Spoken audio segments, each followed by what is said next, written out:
한 어머니의 이야기를 들어보겠습니다. 저는 60보다의 후반의 여성으로 두 아들을 키우며 살았습니다. 돌이켜보면 제 인생에 운이 없었던 때가 많았지만 지금은 좋은 며느리를 얻어 마음이 편안합니다. 부모님의 권유로 남편과 결혼했지만 그의 성격이나 인생을 알지 못한 채 억지로 혼인을 하게 되었습니다. 결혼 후 남편은 집을 자주 나갔고 돌아오지 않는 일이 많았습니다. 그러다 어느 날 남편이 다른 삶을 시작하고 싶다고 말하고 사라졌습니다. 남편을 찾아갔을 때 그는 저와 함께하는 삶을 원치 않으며 다시 보기를 원하지 않는다고 했습니다. 첫째 아이와 둘째 아이를 낳았지만 남편은 다른 여자를 좋아해 가정을 떠났고 저는 그를 붙잡을 수 없었습니다. 어렸을 때는 여자들이 자신의 미래를 선택할 권리가 거의 없었습니다. 경제적 여건이 부족한 집안이었기에 저는 가능한 빨리 결혼하라는 압박을 받았고 그때의 사회적 기대 역시 제가 결혼을 거부할 여지를 주지 않았습니다. 다행히 부모님의 선택으로 제 짝은 정해졌지만 집안의 핍박이 오히려 제 마음을 무겁게 했습니다. 결국 두 아이를 남편 없이 키우며 독립적인 삶을 살아가기로 결심했습니다. 아이들을 위해 매일 공장에서 야간 근무를 했고 아이들이 잠들면 언니에게 잠시 돌봐달라고 부탁한 후 일하러 나가곤 했습니다. 아이들이 깨어나 저를 찾는다는 이야기를 들으면 마음이 아팠지만 생계를 위해 어쩔 수 없었습니다.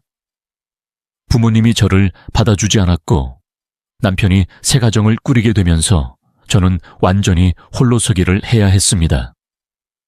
그럼에도 포기하지 않았습니다. 야간 근무를 마친 뒤 잠든 아이들 곁에 앉아 아침 햇살을 맞으며 그 순간이 제게 가장 행복한 시간이었습니다. 공장에서 오랜 시간 성실히 일하며 생활이 점차 나아졌습니다. 감독님도 저를 친동생처럼 아껴주며 더 나은 업무를 맡겨주었고 덕분에 더 많은 돈을 벌 수 있었습니다. 공장에서 친밀한 동료들도 생기고 이들의 응원 덕에 제 삶이 외롭지만은 않았습니다.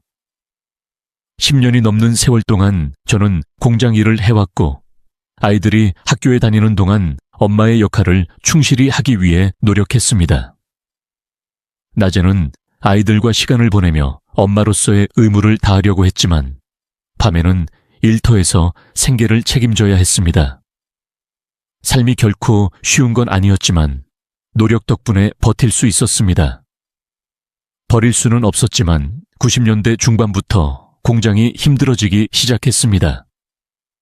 저는 직함을 가지고 있었고 어린 나이에 감독이 되고 싶다는 큰 기대를 했습니다. 월급이 한두 달씩 늦어지기 시작했고 아이들을 학교에 보내고 간식을 살 돈도 없었습니다. 결국 은행에 저축해둔 돈을 조금씩 써야 했습니다. 그렇게 10년 이상 공장에서 일한 제 인생이 끝났습니다. 당시 잘 나가던 회사들은 잇따라 도산했고 제가 신뢰하던 사장은 직원들의 월급도 주지 않고 도망쳤습니다. 지금 생각하면 어지러운 일이지만 당시 저와 같은 처지에 처한 사람들이 꽤 있었으니까 이해합니다. 그 후로는 어떻게 해서 먹고 살 수 있을지 전혀 몰랐습니다. 공장에서 재봉틀로 손바느질하고 천을 다루는 법만 배웠습니다. 요리 실력은 어딘가 주방에서 일할 만큼 좋지 않았습니다. 다행히 주변 사람들이 작은 일들을 시켜주었다. 직장을 잃고 아이들과 혼자 집에 있게 되자 그들은 내게 온갖 일을 부탁했다. 밖에 있는 신사들의 바지를 짧게 잘라주거나 떨어진 옷을 수선해 주는 것 등. 직접 돈을 주는 사람은 없었지만 삶은 그렇게 힘들지 않았다. 하루 식사와 반찬을 제공받을 수 있어서 매우 고마웠다. 이런 일을 계속하면서 꿈도 생겼다. 세탁소를 운영하는 것이었다. 하지만 의류 공장에서 일하면서 다른 사람들의 어깨 너머로 기술을 배웠고 동네 사람들을 위해 일을 도우면서 자연스럽게 해보고 싶었다. 그래서 저축을 모두 털어 동네 한 구석에 세탁소를 열었다. 특별한 장비도 멋진 매장도 없었지만 그저 나만의 매장을 갖는 것만으로도 행복했다. 그래서 쉬는 날도 없이 열심히 일했다. 그때 동네 사람들은 남편이 도망갔으니까 혼자 힘들게 사는 거야 라고 하며 날카로운 말로 나를 등 뒤에서 찌르곤 했습니다. 가게를 열었을 때 그들이 나를 비꼬거나 무시하려는 것이 아니라는 것을 깨달았습니다. 동네 사람들은 제 가게에 와서 매출을 늘리기 위해 노력했습니다. 주변 사람들을 소개해 주기도 했고 시간이 되면 제 가게 앞 테이블에 모여서 수다를 떨기도 했습니다. 그들은 항상 동네의 부동산 중개소처럼 북적거리는 분위기를 조성했습니다. 그 결과 제 가게에 찾아오는 단골 손님이 점점 많아졌습니다. 당시 여자였던 저는 할 수 있는 일이 별로 없었지만 동네 사람들 덕분에 공장이 문을 닫은 뒤에 다시 일어설 수 있었습니다. 저는 혼자 인생의 기복을 겪으면서도 아이들은 아주 잘 자랐습니다. 돈도 없고 명예도 없고 심지어 아버지도 없는 집안에 태어나서 미안합니다. 저는 아이들에게 아무것도 부족함이 없는 엄마가 되려고 노력했습니다. 하고 싶은 것, 먹고 싶은 것 다 주었어요. 세탁소를 열 때 모든 돈을 투자해서 별로 없어요. 하지만 아이들이 뭔가 하고 싶어 하면 밤새 일해서 자는 동안 돈을 모았어요. 모든 걸 다 모았다고 하는 게 더 정확할지도 몰라요. 아이들이 대학에 가기 전에 세탁소가 안정을 찾았어요. 한 달에 얼마나 벌었는지 말할 수 있었어요. 그때는 돈이 없으면 대학도 못 가는 시대였기 때문에 제 성공이 아이들에게 큰 변화를 가져다 줬어요. 제 욕심이었고 아이들의 바람이기도 했고 두 아들은 모두 가고 싶은 대학에 들어갔어요. 둘째 아들은 저를 닮지 않아서 조금 더 똑똑한 듯해요. 저보다 2살 어리고 둘째 아들이 더 좋은 대학에 들어갔어요. 큰아들이 큰아들보다 더 좋은 대학에 들어갔어요. 그 남자가 좀 질투스럽긴 했지만 큰아들이 다른 두 예쁜 자식보다 조금 더 잘생겼기 때문에 크게 걱정하지 않았어요. 대학에 간 게 고마웠고 아버지가 없는 엄마한테 태어나서 아버지로서의 사랑을 느끼지 못하고 자란 게 늘 안타까웠어요. 큰아들이 대학에 들어가자마자 정말 날아다녔어요. 여자친구도 있고 학교도 별로 다니지 않는 듯 했지만 나한테 잔소리를 한 번도 안 했어요.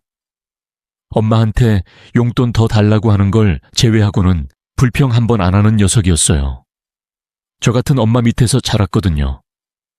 집안 형편이 나아지고 남들이 뭐라 하든 대학 생활을 즐길 수 있으니까 좋을 것 같았어요. 아들이 앞으로 훌륭한 사람이 되지 못해도 상관없었어요.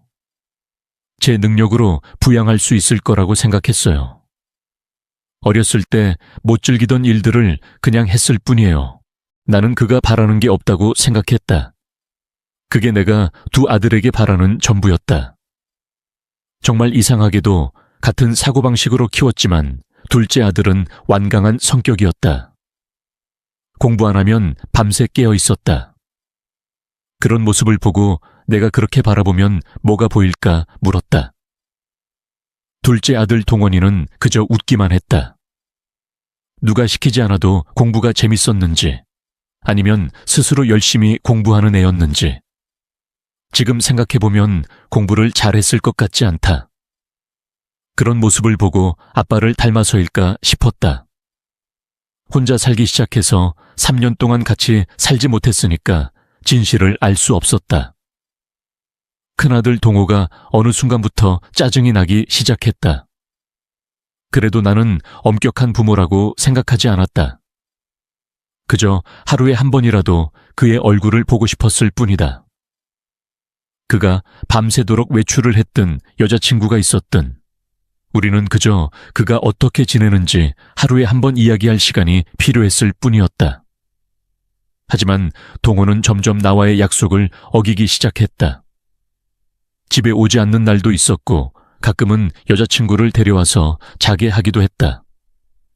하지만 나는 나쁜 엄마였기 때문에 별로 신경 쓰지 않았다. 잔소리를 할 수도 없었다. 그가 내게 아무것도 숨기지 않아서 다행이라고 생각했다. 그렇게 두 남자는 떠났고 어느 날 큰아들 동호가 군에 간 후 나는 작은아들 동원과 퇴근 후 늦은 저녁을 먹고 있었다. 우리 집 골목에서 남자와 여자가 싸우고 소리치는 소리가 들렸다. 나는 TV를 보고 있었기 때문에 나만 들을 수 있을 줄 알았다. 그래서 작은아들 동원에게 밖에서 누가 싸우는 소리가 들리니 막아야 한다고 말했다. 동원은 TV 볼륨을 낮추고 바깥 소리를 들었다. 그러고는 거실 창문 하나를 열고 밖을 내다보았다. 나는 그 사람들이 동원이가 엿보고 있다는 것을 알아낼까봐 두려웠다. 세상은 너무 위험해서 이런 일이 쉽게 문제가 될 수 있다고 생각했다. 그래서 나는 음식을 내려놓고 동원에게 다가가 막으라고 했다. 네, 누가 보면 어떡할 거야? 엄마, 무서워. 동원은 내 말에 고개를 갸웃거리며 밖을 보았다. 곧 그는 나를 돌아보며 말했다. 엄마, 저거 오빠 같아. 나는 덜 두려웠다. 우리는 밖에서 큰 소리로 싸우고 있었다. 먼저 여자의 날카로운 목소리가 들렸다. 무슨 일인지는 모르겠지만 나가서 막아야겠다고 생각해서 서둘러 준비를 했다. 그때 우리 집 현관문이 긴장한 목소리로 열렸다. 딸깍거리는 소리와 함께 들어온 것은 큰아들 동호였다. 나는 그를 걱정스럽게 바라보고 있었고 둘째 아들 동원이었다. 동원은 우리를 바라보며 자기 방으로 들어갔다.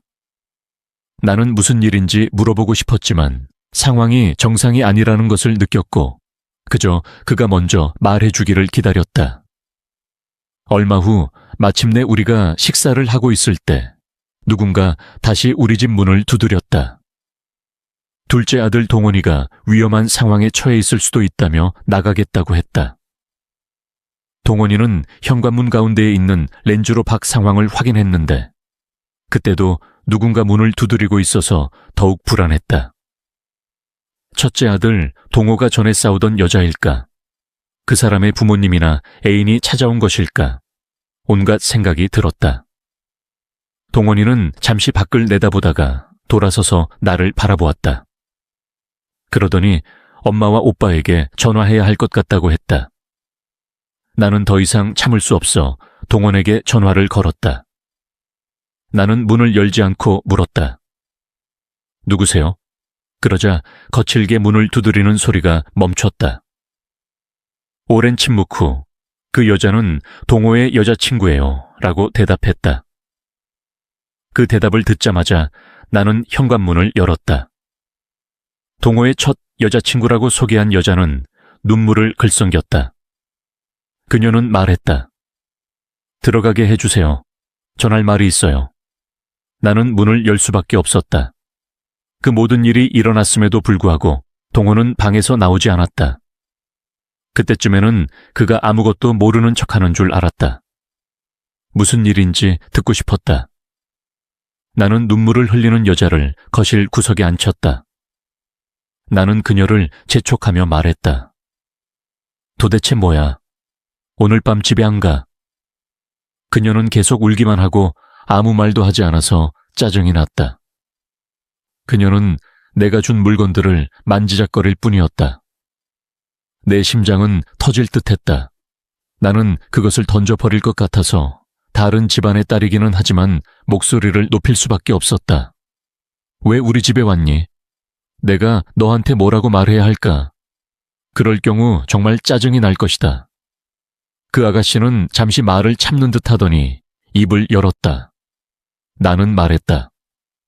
동우랑 결혼하고 싶어. 나는 멍하니 그녀의 얼굴을 오랫동안 응시했다. 어린아이가 된 듯한 그녀의 늙은 얼굴은 울고 있었지만 그녀의 눈은 오로지 동우에 대한 원망으로 가득 차 있었다. 나는 이 아가씨가 내 아들과 결혼하고 싶어 하는 데에는 이유가 있을 것이라고 생각했다. 내가 자세히 보니 그녀가 울고 흐느끼는 동안에도 그녀의 손 하나는 배에서 떨어지지 않았다. 어지러웠다. 나는 그녀에게 왜 그런지 묻는 생각조차 하지 못했다. 나 자신의 시절이 떠올랐다. 나는 사랑 없이 결혼했고 남편은 도망쳤다. 우리는 이미 2명의 아이를 가졌다. 나는 그 아가씨에게서 나를 보았다. 내 말을 거역하지 않고 늘 잔소리만 하는 아들을 보고 남편이 그런 사고방식으로 나를 결혼시켰나 보다 생각했다. 그는 부모 말을 거역할 수 없었고 화를 참을 수 없어서 새로운 여자를 찾아갔다. 이 아가씨는 어린 시절에 나의 초상이다. 그래서 마음이 무거웠다. 그래서 엄하게 대할 수가 없었다. 큰아들 동우에게 문을 열고 소리쳤다. 지금은 일도 못하니까 이야기할 만한 여자가 우리 집까지 와서 나를 모른 척할 거야. 그때야 아들이 이불 속에서 나왔다. 신음하는 그의 모습에 나는 깜짝 놀랐다. 말이 없고 어리둥절했다. 이게 내가 온 마음을 다해 키운 아들일까 싶었다. 내 예상이 맞다면 동호는 책임져야 할 일이 있는데도 모른 척하고 집에 왔을 것이다. 동호가 거실로 나와 바닥에 무릎을 꿇었다. 하지만 나는 그 모습에 조금이라도 양심의 가책이 남아있다고 생각했다. 아들을 바라보는 소녀의 표정을 설명하기 어려웠다. 분노인지 슬픔인지 애정인지 알 수 없었다. 계속 내가 그녀에게 투사되고 있다는 생각이 들어서 가슴이 무거웠다. 결국 내 예측이 맞았다.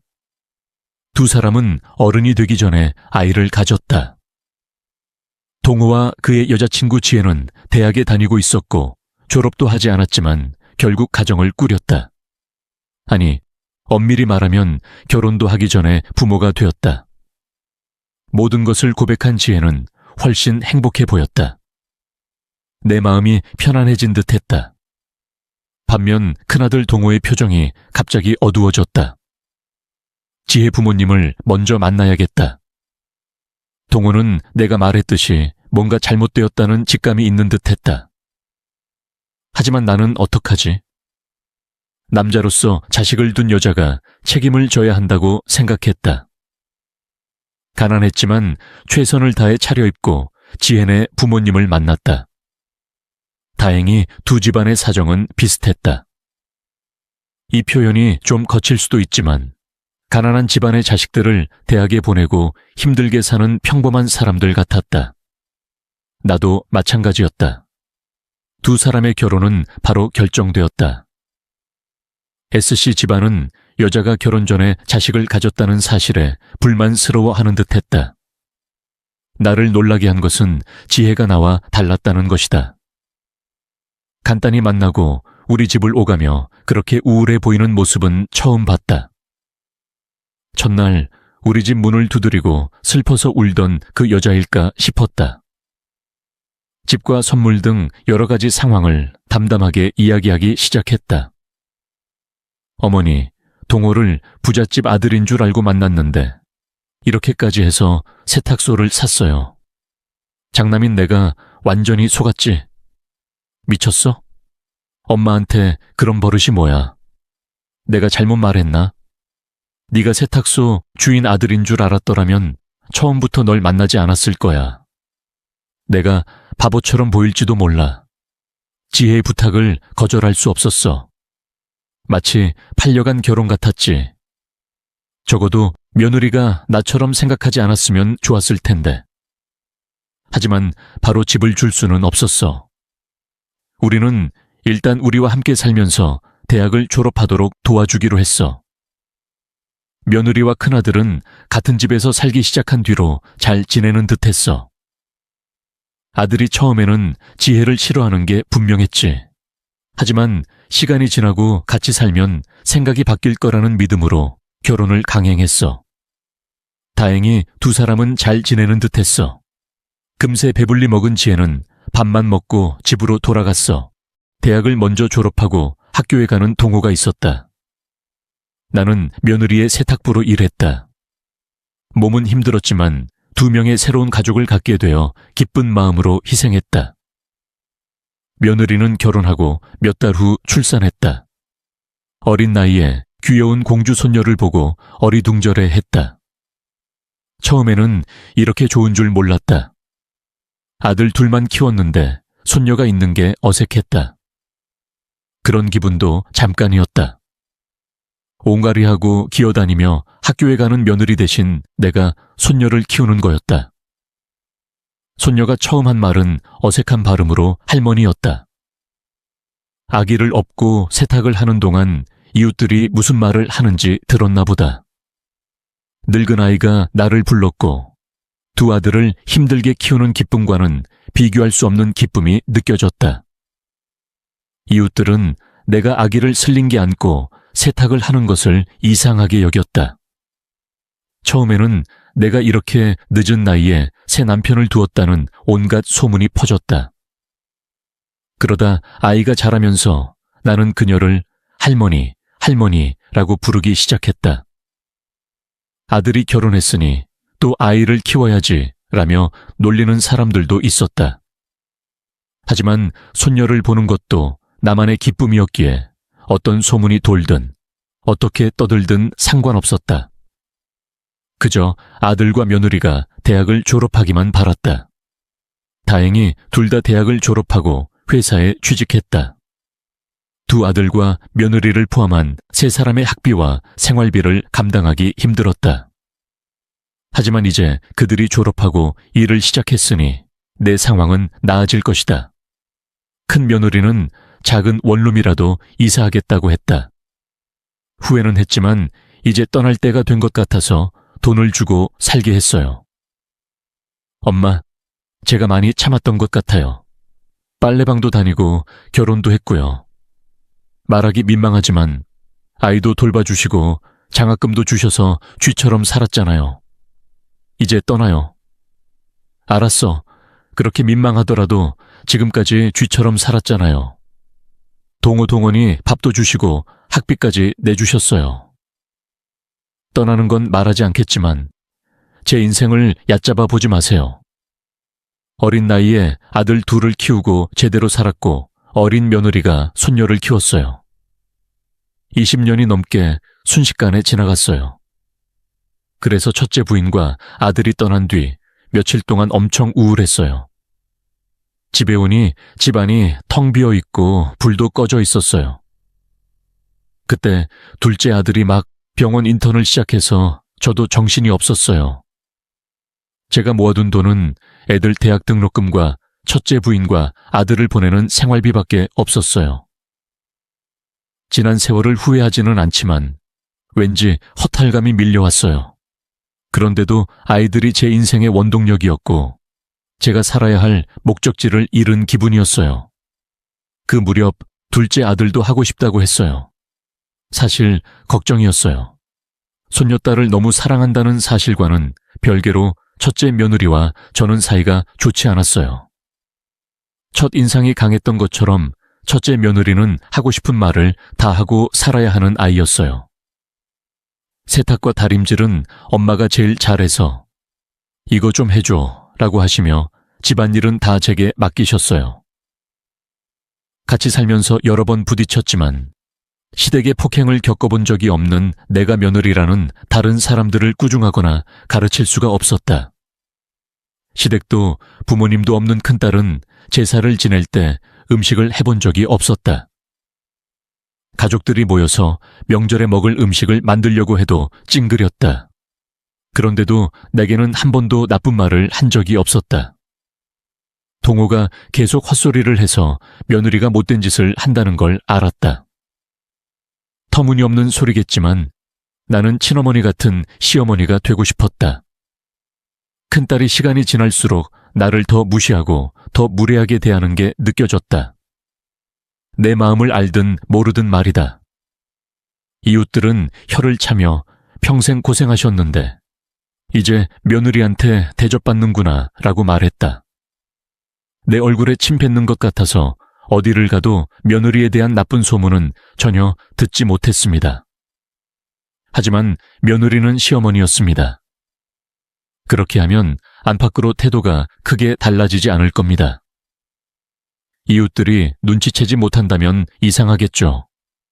그래서 둘째 아이가 결혼했을 때 그렇게 기쁘지 않았어요. 첫째 며느리가 들어오면 둘째 딸이 멀어질까봐 걱정했어요.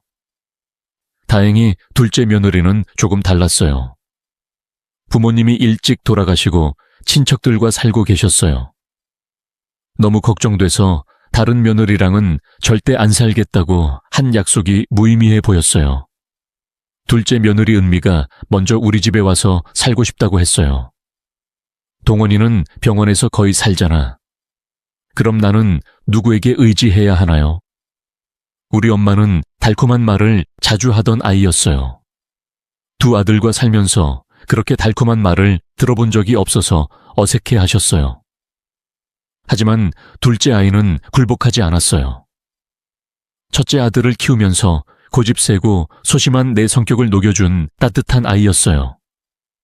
첫째 아이와 달리 내가 세탁소를 한다는 사실을 부끄러워하지 않는 듯 했어요. 세탁소에 가면 항상 도시락을 싸와서 주셨어요.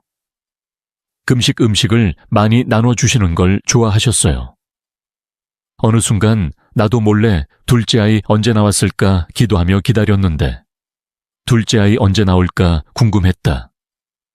손님이 없을 때는 매일 지나가는 골목길을 서서 한참 바라보았다. 며느리를 대하는 법을 오래전부터 몰랐던 것 같다. 둘째 아이를 만나고서야 서로 존중하고 아껴줄 수 있다는 걸 깨달았다. 그러다가 전처와 사위가 점점 우리 집에 오지 않게 되었다. 먼저 연락하는 것도 조심스러웠다. 왜인지 전처와 사위와 있을 때는 조심스러워졌다. 겁이 나서 범죄를 저지른 것처럼 흉측하게 보일까봐 두려웠다. 그 이유는 전처가 어렸을 때의 나를 떠올리게 했기 때문일 것이다. 당시에는 몰랐지만 지금 생각해보면 깨달은 게 있다. 전처와 사위와 점점 가까워졌다. 정확히 말하면 둘째 아들 동원이는 항상 내게 힘든 사람이었다. 나는 터프하고 비교적 쾌활한 오빠의 그늘에서 자랐고 빛을 보지 못했던 것 같다. 둘째 며느리가 그 관계를 녹여냈다고 생각했다. 어느 날 둘째 아들이 예상치 못한 제안을 했다. 그는 항상 내 옆에 있었다. 수다스러운 아이였지만 그날은 눈이 반짝반짝 빛나며 잘 들으라고 했다. 무슨 일인가 싶었다. 둘째 며느리가 어머니, 요즘 코인 세탁소가 유행인 줄 아세요? 라고 했다. 나는 세탁소를 운영하면서 들었을 뿐 정확히 무엇인지는 몰랐다. 내가 고개를 저었더니 둘째 며느리가 요즘은 코인 세탁소 때문에 사람들이 세탁소에 가지 않아도 되니까 당신도 한번 해보시죠. 라고 했다. 나는 평생 공장에서 일하고 세탁소를 운영했기 때문에 불편했다. 둘째 며느리가 똑똑하고 실행력이 있다는 건 알지만 내가 생각했던 것보다 더 많은 돈을 투자해야 할까봐 걱정이었다. 불과 10에서 15년 전만 해도 잘 나가던 회사들도 IMF로 인해 잇따라 도산했다. 노후를 위해 저축해둔 돈이 종이 조각으로 사라질까봐 두려웠다. 하지만 둘째 며느리가 끈기 있게 설득했다. 누가 들으면 둘째 딸이 돈 욕심이 많은 줄 알겠지만 사실은 둘째 아들이 의사가 된 거다. 가만히 앉아만 있어도 의사 부인의 불평을 들을 수 있는 아이가 돈 욕심이 있다는 건 아니었다. 세탁도 힘든 시기였다. 아직 시작이니까 새로운 기회를 주고 싶었겠지만 시간이 필요했다. 두 아들과 큰 며느리를 키우고 먹이기 위해 저축한 돈을 빼고 보니 둘째 며느리의 제안을 듣고 아무것도 해주지 않은 게 분명했다. 의사인 남편을 만나서 기뻤겠지만 나는 그러지 않았지만 시어머니와 함께 좁은 아파트에 셋이 모여서 신혼생활을 제대로 즐기지 못할까봐 마음이 아팠다. 결국 며느리가 원해서 코인 세탁소를 해보기로 했다. 며느리도 한 걸음 물러나서 가장 좋은 위치에 하나만 열겠다고 했다. 코인 세탁소 옆에 작은 매장을 열고 예전처럼 수선과 드라이클리닝을 할 수 있는 공간도 마련하기로 했다. 솔직히 처음 매장을 열 때는 기대가 크지 않았다. 집집마다 세탁기가 있는데 누가 와서 세탁비를 내고 하겠는가. 둘째 아이가 돈 버는데 너무 열정적이어서 투자하고 싶어서 열고 싶었어요.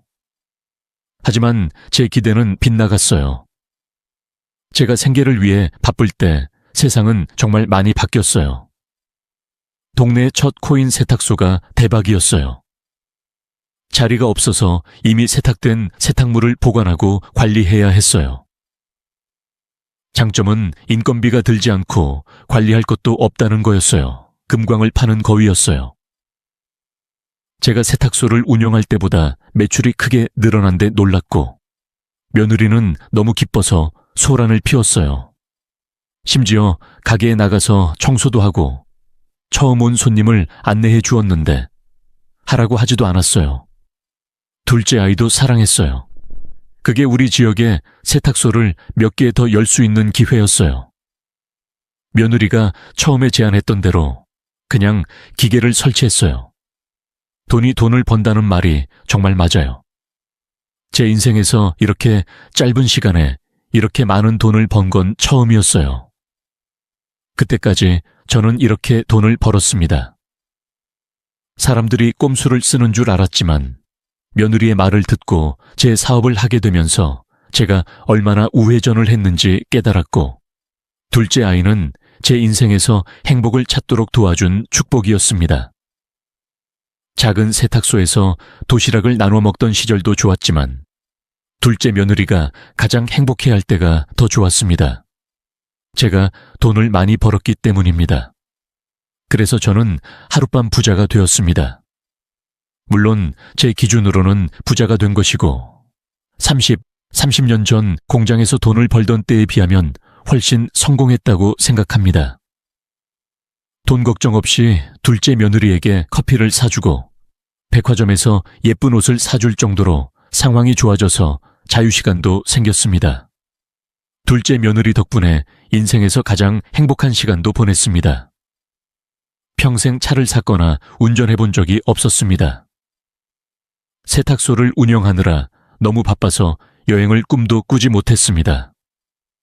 둘째 며느리는 내 손을 잡고 운전학원에 데려가고 바쁘고 무뚝뚝한 남편을 꼬셔서 3시간짜리 여행까지 같이 가주셨다. 그렇게 비참했던 내 인생이 새로운 삶이었다. 그 뒤로 처음으로 운전도 하고 비행기도 탈 수 있었다. 며느리는 우리 가족의 추억을 사진으로 찍어서 어딘가에 올리는 듯 했다. 항상 나와 며느리 남편의 사진을 프로필 사진으로 넣어두었다. 큰 며느리는 우리가 자유시간이 생겼다는 소식을 들었나 보다. 명절이면 전에 한 번도 본 적이 없는 큰 며느리가 오랜만에 아이들과 함께 집에 왔다. 큰 며느리가 말했던 초라한 집에서 이사를 했지만 나는 여전히 그녀를 눈여겨보았다. 그렇게 자란 손녀는 나를 기혼녀라고 불렀다. 엄마 치마를 붙잡고 서서 한 번도 나를 부르지 않았다. 어머니가 그녀를 쓰다듬으며 힌트를 주자 마침내 내게 힌트를 주고 달려와서 나를 할머니라고 부르며 인사했다. 그것을 보고 얼마나 많은 시간이 흘렀는지 깨달았다. 기저귀를 차고 하루 종일 세탁을 하고 낮잠을 자던 첫째 손녀가 자라서 학교에 다니고 나의 시집온 여자가 되었다. 어머니가 힌트를 주지 않았다면 나를 아는 척도 하지 않았을 것이다. 그것을 보고 나는 내 안에서 복잡하고 미묘한 감정을 느꼈다. 감정들이 떠올랐다. 분노였는지 슬픔이었는지는 모르겠지만 시간은 많은 것을 바꾼다. 우리가 함께 살 때 자랑을 많이 하던 큰 며느리의 얼굴에 주름이 생겼다. 오랜만에 온 큰 부부는 바로 선물 상자를 주었지만 우리는 너무 오랜만에 왔다. 어머니는 큰 며느리가 애써 웃으려고 하는 얼굴을 보고 무언가 말할 것이 있는 듯 했다. 그녀는 큰 부부를 거실로 불러서 무슨 일이냐고 물었다. 그녀는 목적 없이 우리 집에 오지 않았을 테니 말해줘 무슨 일이야? 내 말을 듣고 큰아들 동호가 고개를 숙였다. 큰며느리는 깊이 한숨을 쉬며 남편을 노려보며 말했다. 어머니, 글쎄요. 나영이 아빠가 주식 거래도 하셨고 퇴직금도 다 받으셔서 목적 없이 온 게 아니었어요. 어머니, 좀 도와주세요. 요즘은 올케 덕분에 돈 많이 벌고 계셔요. 다 들었어요. 큰며느리는 마치 내가 최근에 하는 것처럼 말을 했다. 예전에 나였다면 큰며느리의 부탁을 마치 투사하듯 거절할 수 없었을 거예요. 그런데 손녀가 잘 지내는 동안 나는 다른 사람보다 못 사는 것처럼 그녀와 함께 살게 되었어요. 며느리에게 화가 났지만 그래도 학비를 낼 수가 없었습니다. 시험돈은 벌었지만 조용히 아들 동호를 바라보니 아내와 오래전부터 싸운 모양이었다. 눈을 꼭 감고 고개를 숙인 채 더 이상 내 자식 같지 않았다. 아내가 아무리 나쁘더라도 어렸을 때 엄마를 보고 싶어 했다면 아들도 나를 찾아왔을 것이다. 나는 첫 번째 아내와 아들에게 거절 의사를 바로 밝혔다. 어디서 들은 건지 모르겠지만 마음이 아팠다. 가게를 차리고 모든 것을 투자한 지금은 돈이 없고 여전히 남의 빨래를 해주는 쓸모없는 엄마인 것이 불쌍했다. 밖으로 나가보니 둘째 아이가 손녀를 안고 놀고 있었다. 내 표정이 좋지 않자 둘째 아이가 안방 문을 열고 나를 들여보냈다. 그러자 첫째 아이가 우리 가족까지 가르쳤다. 둘째 아이가 나를 설득해 용서해 주었지만 마음 한구석은 사라지지 않았다. 어머니는 돈이 필요할 때만 찾아왔다. 모든 걸 다 할 수 있다는 확신을 갖고 싶어서 귤을 수선하고 손이 아플 때까지 세탁을 했습니다. 그들이 제 희생을 알아주기를 바라지 않았습니다. 아니, 저는 그저 가족으로 살고 싶었을 뿐인데 큰 부부가 저를 외면하고 자기들만 사는 데만 신경 쓰는 게 짜증났고 세탁소에서 사업으로 전향했을 때 큰 자식들의 태도가 눈에 띄게 달라졌습니다. 명절이나 제 생일, 어버이날이면 우리 집 문지방은 항상 열려 있었습니다. 저는 그들에게 재정적 지원을 한 번도 하지 않았습니다. 큰 자식이 진짜 무슨 일이 일어나고 있는지 왜 모르겠습니까? 사실 제가 시켰지만 저는 그 소녀를 다시 보고 제가 애착을 갖게 된 큰 아들과 며느리를 만나게 되어 은밀히 기뻤습니다. 긴 휴가를 보내고 나서야 제 실수였다는 걸 깨달았습니다. 큰 자식들과 연락을 주고받은 지 겨우 5년 정도 되었을 뿐입니다. 그때는 경제적으로 도와주었으면 좋겠다는 생각이 들었습니다. 하지만 처음에 갑자기 끊어버리니까 너무 놀라서 한참 동안 말을 꺼내지 않아서 오히려 기분이 좋아졌습니다. 이번 설날에는 둘째 아이와 간단한 명절 음식을 빠짐없이 만들었습니다. 둘째 아이가 제사 음식을 너무 좋아해서 갈 데가 없어도 꼭 음식을 만들어서 가족들과 나눠 먹었습니다. 제가 먹었는데 올해는 왠지 큰아이가 우리 집에 와서 요리 도와주었습니다. 앞치마를 두르고 요리에 정성을 보였습니다. 큰아이들이 결혼한 지 거의 20년이 되었습니다. 남자 큰 며느리가 앞치마를 두른 것을 처음 봤습니다. 제가 그녀를 보자 큰아이가 부끄러워했습니다. 엄마, 왜 저를 그렇게 쳐다보세요? 미소를 지으며 옆에 앉은 큰아이는 최선을 다해 저를 도왔습니다. 대단한 일은 기대하지 않았지만 이렇게 화목한 가정은 처음이라 어색하고 감동적이었다. 오랜만에 요리하고 뒷마당 청소를 했다. 청소할 게 보이면 완벽하게 하고 싶어서 최선을 다했다. 그때 큰아이가 아기에게 하루의 둘째 날 이야기를 하는 게 들렸다. 동선이가 왜 엄마한테 이렇게 다정할까? 이 이야기가 궁금해서 들어봤다. 둘째 아이가 웃으며 부모님 없이 자라서 그럴까? 처음에는 사랑받고 싶었는데 지금은 그냥 부모님 같다는 생각이 들어 라고 했다. 그 말을 듣자 눈물이 나올 것 같았다.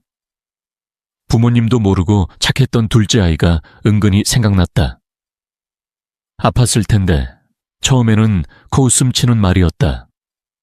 사실 변명이다. 아, 엄마 돈으로 지점을 여러 개 낼 수 있잖아. 형수야. 아, 나중에 다 나눠야지. 너무 열심히 일하지 마. 형수님, 그럴 수 없어. 형수님, 무슨 소리야? 둘째 며느리가 말을 다 마치기도 전에 나는 뒷마당에서 뛰쳐나왔다. 투덜거리며 나오자 첫째, 둘째 형은 입을 다물었고 나는 첫째 자식에 대한 배신감에 떨었다. 하지만 누가 학비와 생활비를 주어 대학을 마칠 수 있게 해준 거지. 시간이 지나도 내 대한 고마움, 아니 후회는 다 돈 때문이라고 생각하며 온통 화가 났다. 내가 새 직장을 다니는 게 창피했던 건 바로 너야. 하지만 이제 돈 벌러 간다고 하니 엄마, 세탁소는 싫다. 와, 내가 첫째야. 왜 나를 더 이상 당신 가족으로 생각하지 않아? 당장 나가 엄마. 그게 사실이야. 엄마가 돌아가시면 우리는 다 법적으로 나눠야 해.